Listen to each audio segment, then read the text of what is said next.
विद्यार्थियों, आज हम पंचतंत्र के पंचम तंत्र अपरीक्षित कारकम की प्रथम कथा शपणक कथा का अध्ययन करेंगे।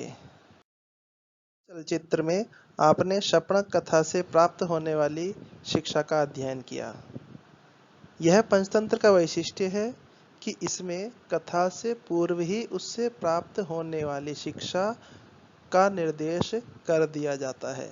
अतः पूर्व चलचित्र में पढ़ा गया श्लोक इस कथा की शिक्षा है। अब हम इस कथा का अध्ययन आरंभ करेंगे। के द्वारा इस कथा का आरंभ इस प्रकार किया गया है। तद्यथानुश्रूयते अस्ति दाक्षिणात्ये जनपदे पाटलीपुत्रम नाम नगरम तत्र मणिभद्रो नाम श्रेष्ठी प्रतिवसति स्म। कथाकार के इस वाक्य को समझने के लिए हम व्याकरण को देखते हैं।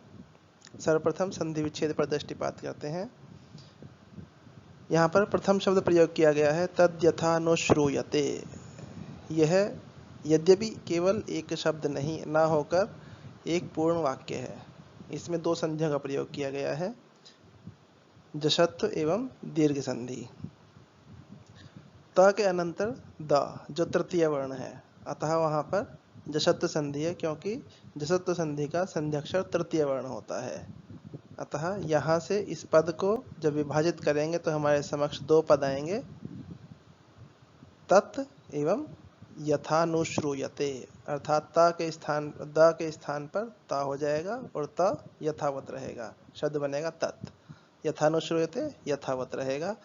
उसके अनंतर हम दीर्घ संधि देखते हैं। यथा के अनंतर जो आ है वह दीर्घ संधि का संध्यक्षर है। अतः इसका जब संधि विच्छेद होगा तो यहाँ पर दो शब्द प्राप्त होंगे, यथा एवं अनुश्रूयते।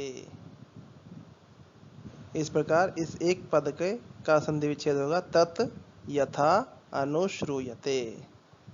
दूसरा शब्द है मणिभद्रो नाम। यहाँ पर द्र के अनंतर आने वाला ओ पदांत में है, अतः वह ओ विसर्ग में परिवर्तित हो जाएगा। अर्थात यहाँ पर विसर्ग संधि है। नाम यथावत रहेगा और संधि विच्छेद बनेगा मणिभद्रः नाम।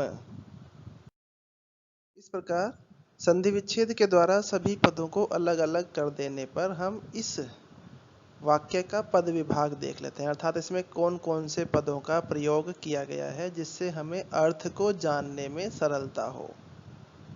इसका पद विभाग इस प्रकार है।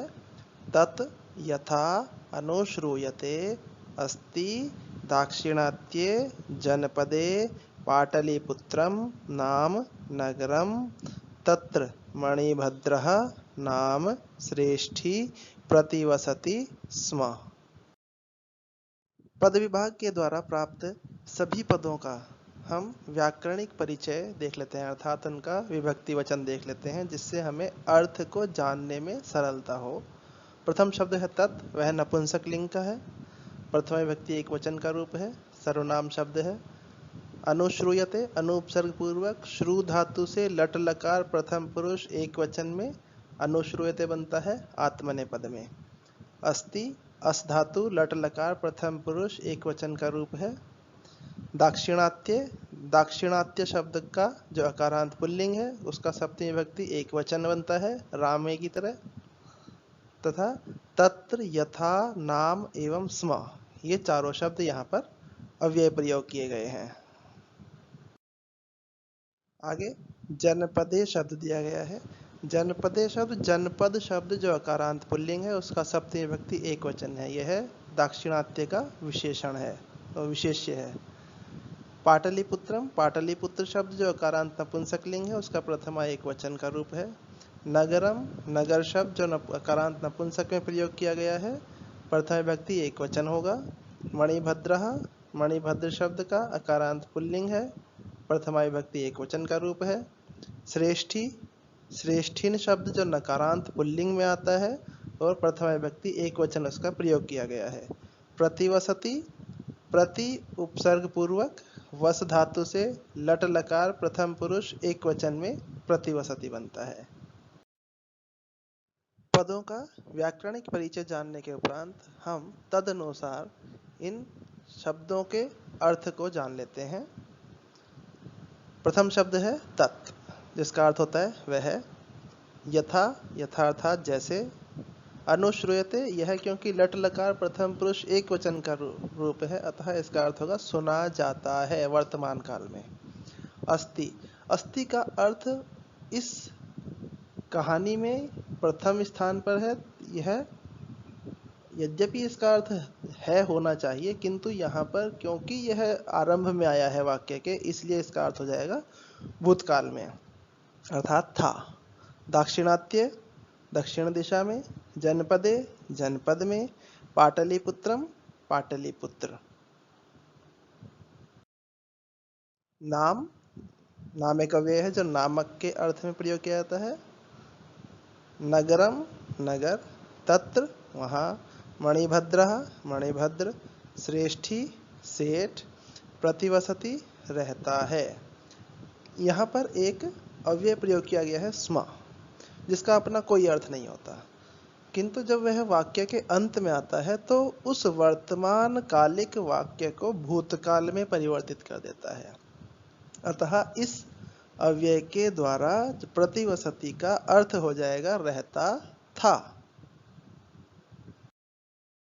सभी शब्दों के अर्थ एवं व्याकरण को जानने के उपरांत हम इस वाक्य का अनुवाद करते हैं। अनुवाद करने के लिए हम सबसे पहले जो हमने पद विभाग किया था उसे अपने समक्ष रखते हैं और उस पद विभाग के में दिए गए शब्दों को के अनुसार शब्दों के अर्थों को स्थापित कर देते हैं। जैसे तत् का अर्थ है वह। यथा, जैसे। अनुश्रयते, सुना जाता है। अस्ति, था। दाक्षिणात्य, दक्षिण दिशा में। जनपदे, जनपद में। पाटलिपुत्रम, पाटलिपुत्र। नाम, नामक। नगरम, नगर। तत्र, वहाँ। मणिभद्रः, मणिभद्र। नाम, नामक। श्रेष्ठी, सेठ। प्रतिवसति, रहता है। जब यहाँ पर स्म आएगा तो इसका अर्थ हो जाएगा रहता था। अनुवाद के द्वारा प्राप्त वाक्य को हम अपनी भाषा के अनुसार सरल कर लेते हैं, अर्थात इसका सरलार्थ ज्ञात करते हैं। सरल करने पर, इसमें थोड़े से परिवर्तन करने पर यह इस वाक्य का अर्थ स्पष्ट हो जाता है। जैसा वह सुना जाता है। दक्षिण दिशा में पाटलिपुत्र नाम का एक जनपद था, वहाँ मणिभद्र नाम का एक सेठ रहता था। यहाँ पर दो एक प्रयोग किए गए हैं, दोनों एक। अनेक स्थानों पर एक वचन है कि इसी से भी हम ग्रहण कर सकते हैं, उसके लिए किसी विशेष शब्द की आवश्यकता नहीं है।